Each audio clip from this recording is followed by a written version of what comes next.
I was in the south of France for 2 years, and then I walked into a cafe, and the owner said, Max, meet Stacey. I met Stacey for the first time.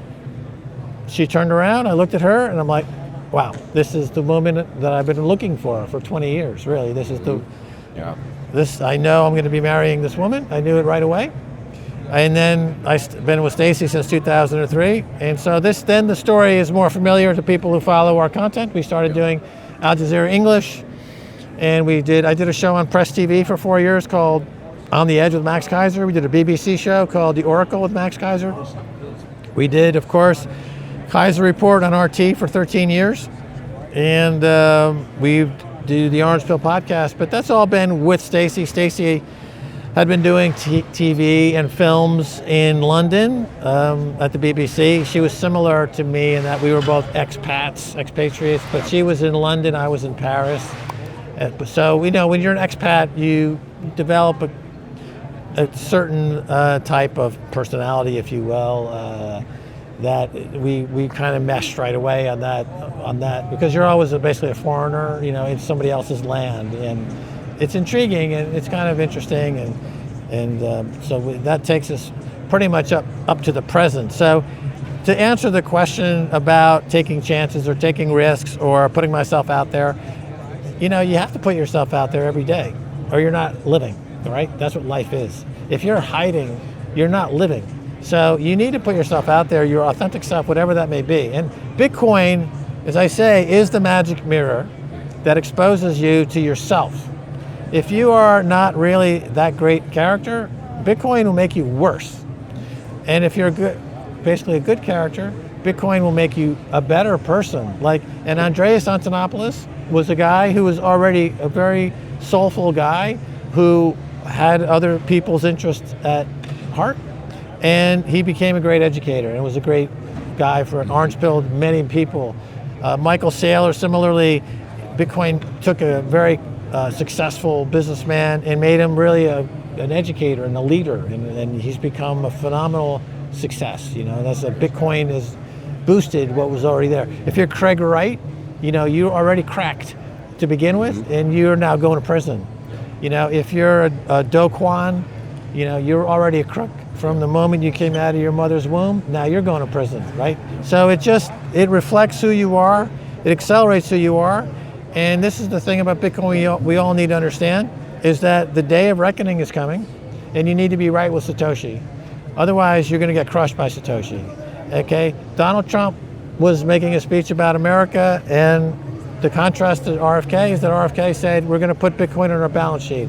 That's great, because that's what you need to do in World War Bitcoin. If you don't have Bitcoin, you're going to get beaten by Bitcoin. Just like when gunpowder came around, if you didn't have gunpowder, you were taken over by those forces that did have gunpowder. And this is what I think is underestimated by most people, is the importance of Bitcoin in this current environment where fiat money is going to be evaporated completely and go to nothing. Gold's being demonetized. Society is crumbling. The nation state model is crumbling. The central banks are crumbling. And Bitcoin is your ticket to sanity. I'll finish with one last thing, which is that I started tweeting recently about my journey in Alcoholics Anonymous. So in 1988, I started in AA. So I'm celebrating 36 years. The 30th of July, as a matter of fact. So coming up in 3 days, it'll be 36 years.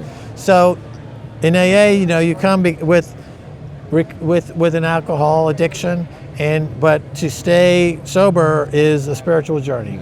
And similarly with Bitcoin, you come for number go up, but it's really it becomes a spiritual journey, in my opinion, the way I see it, and I've seen it now longer than most. Yeah. Right?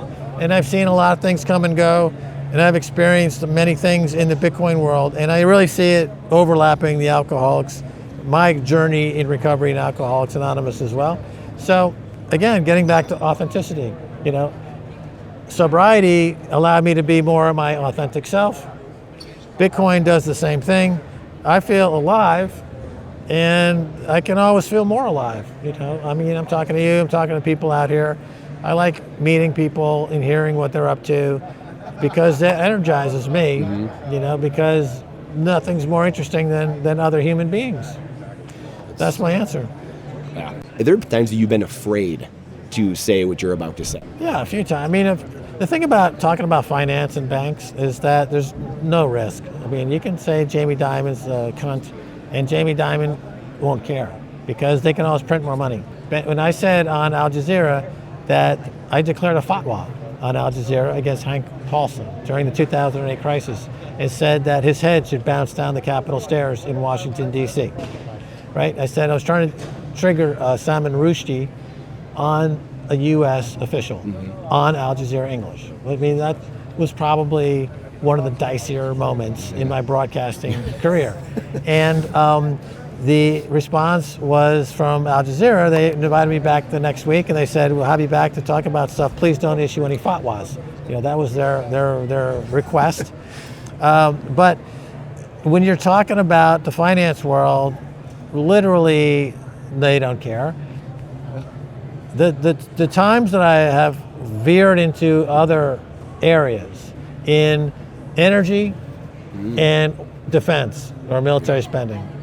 Okay, the most journalists murders are environmental journalists covering the energy industry. Every year, many get murdered, and if I don't cover that area for that reason, it's too dangerous.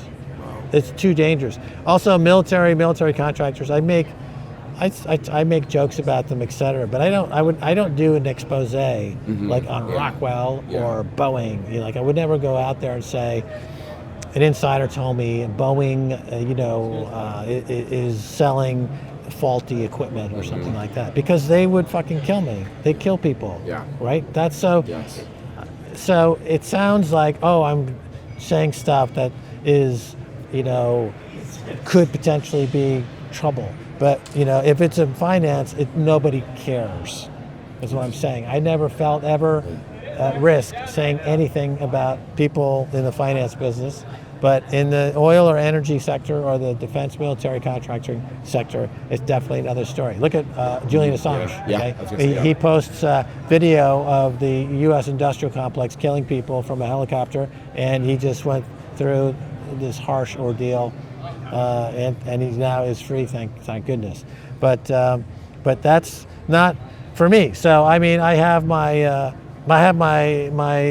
guardrails that I wouldn't. On the finance side and on the Bitcoin side, I bring enough interest to it, and I think that's the solution for it. I think that's the answer to it. I think everyone benefits from it. So I'm happy to stay there, but it's not like I think I'm Teflon and that nothing can hurt me. That's why I stay away from areas that I know would be dangerous for me. Well, that's fascinating. Really quickly on Bucky Fuller. I know you're a student of Bucky Fuller. Well, I wouldn't say I'm a student of Bucky Fuller, but I've studied his work. I've read his books, and he's a guy who exemplifies this attitude that we're talking about authenticity.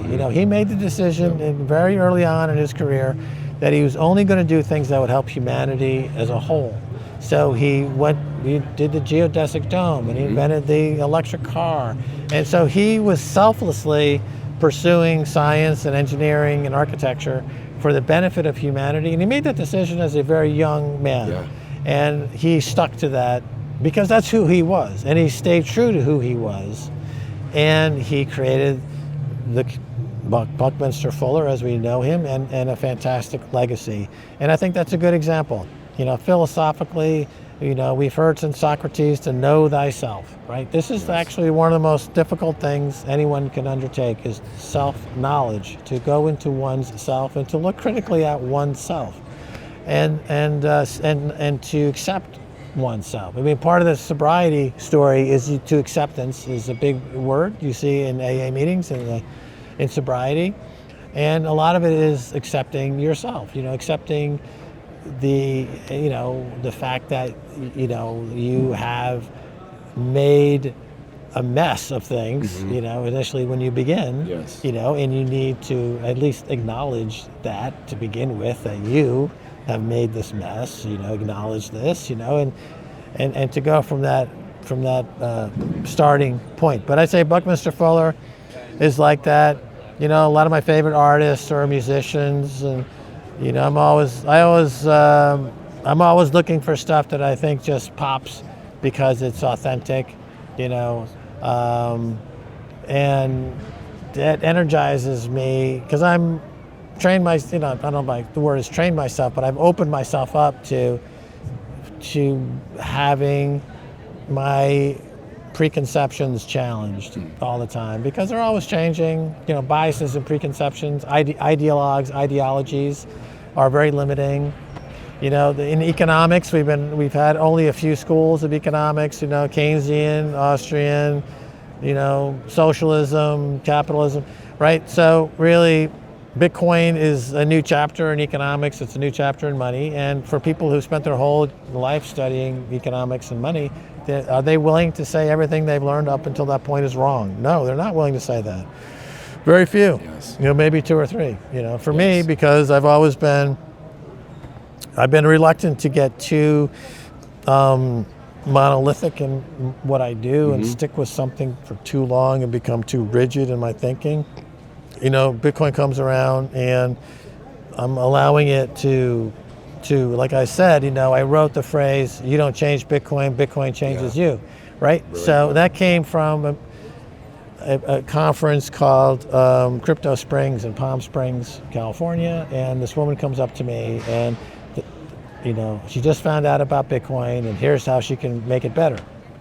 And like I've heard this now from many people over years. I'm like, look, you don't change Bitcoin.